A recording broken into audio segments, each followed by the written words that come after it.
The teachings of Christ are rooted in the belief that it is all of our role to help the most vulnerable people amongst us. That is at the root of our mission at Catholic Charities. There are countless untold stories of people that one way or another their life was changed because of something that occurred through Catholic Charities. We are a very diverse agency right now. We have mental health, behavioral health programs. We run the state of Delaware's low-income heating energy assistance program.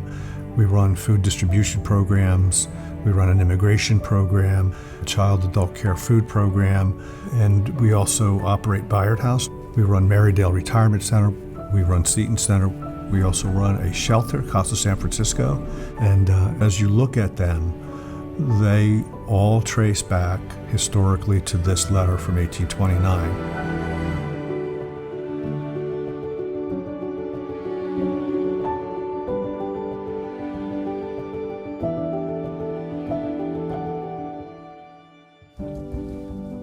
Today, we are at Seton Center, a outreach center in Princess Anne, Maryland. We're sitting in the very same location that I was over 20 years ago in the same thrift shop area, and it has been a godsend to this area. The sisters that came here are the Sisters of Charity. They were from Convent Station, New Jersey, who were given the opportunity to look at different places in the United States to find counties that had no Catholic presence whatsoever. They realized that it was here that they wanted to start their ministry, and so they found a garage in the neighborhood, and they just kind of opened it up to whatever the neighborhood needed. Seton Center has opened my eyes to the needs of the rural poor, no matter whether we were opening up the thrift shop or giving them food or providing other types of services. Ultimately, I think what we were giving them was respect and giving them a voice and saying to them, I see you and I love you and we're here with you and we'll walk with you through whatever you're facing. And I hope that Seton Center made the world, the neighborhood, the county, and the church a little bit brighter.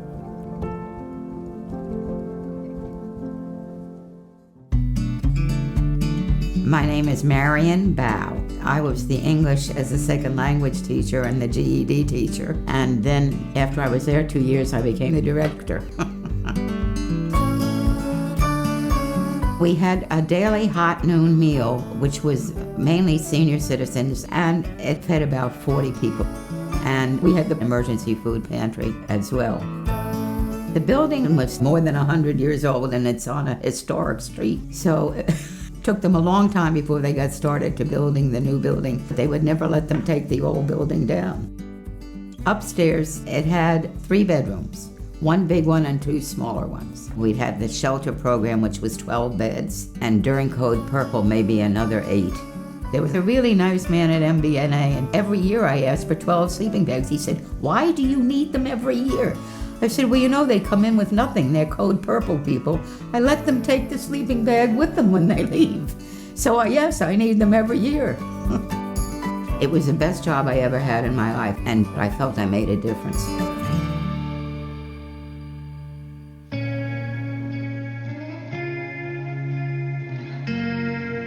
I had a very, very hard time at home. My dad was an alcoholic, my mom was on drugs, and I ended up pregnant. And just being at that house with all of that just wasn't best for me or my daughter. My DFS worker had finally gathered up enough information to finally move me, but then the problem became, well, where are we gonna move her? Because there's not a lot of foster homes that'll just accept a person, let alone a child. She told me about Bayard House. I came here and I had the interview. I walked around, I did a tour, and I was like, I love it here. This is just like home. Some people don't understand that this is a shelter. They take women that are pregnant, that have children, they help you find placement. They help you budget. They teach you how to clean, they get you clothes, they teach you how to cook. They have a diaper bank too.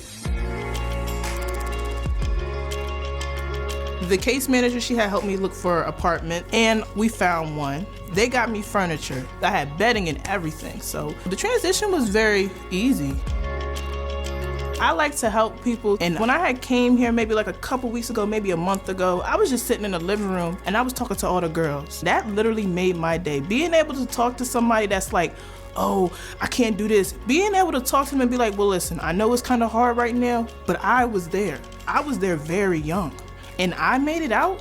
Why can't you?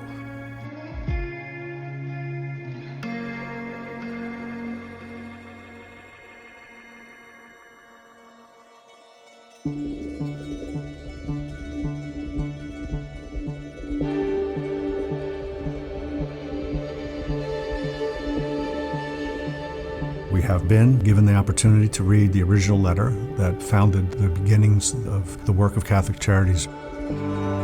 This letter was written by Reverend George Carroll to Mother Augustine DeCamp, and it came from Wilmington, December 1st, 1829. I have been for some time past desirous of writing to you about an affair which has not been absent from my thoughts since my appointment to my present station. This affair is the establishment of the Sisters in Wilmington, where they are truly as much wanting as in any place in which they are present established. Some years ago, an explosion took place at the powder mills, which are about 4 miles from the town, and when they take place, they leave orphans exposed to the mercy of those who care not for their immortal souls. We have a fine church, a resident pastor, and if you decide on sending 2 or 3 sisters about April, I will begin to look out for a house, for furniture, etc. Respectfully, George Carroll.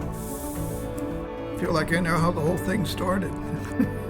The organization that I've worked with all these years continues to provide service for the most vulnerable, and we've done it for 191 years, and this letter started that. What this letter really does is defines what our mission is going to be. That mission will not change. We are not going anywhere.